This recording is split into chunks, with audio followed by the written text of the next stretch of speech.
Hello everyone, today we are going to learn basic Inventor tutorial how to direct, edit, rotate.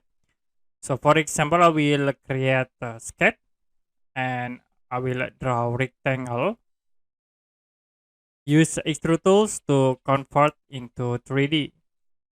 Now if you want to use direct, edit, or rotate, you can click this icon, direct, and then you can click on rotate button. After it, you can choose selected by face or solid. In here, I will use face for the first and I will select the top face.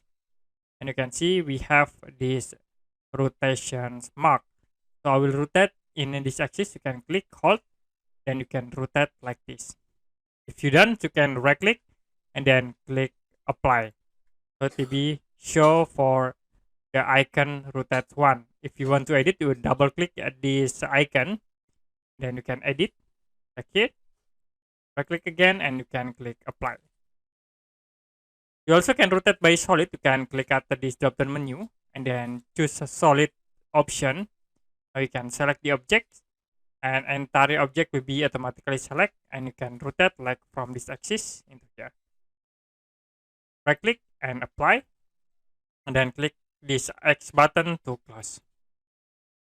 Okay, that's it for basic Inventor tutorial. How to direct, edit, rotate. If you have any question about tutorial, you can comment below this video.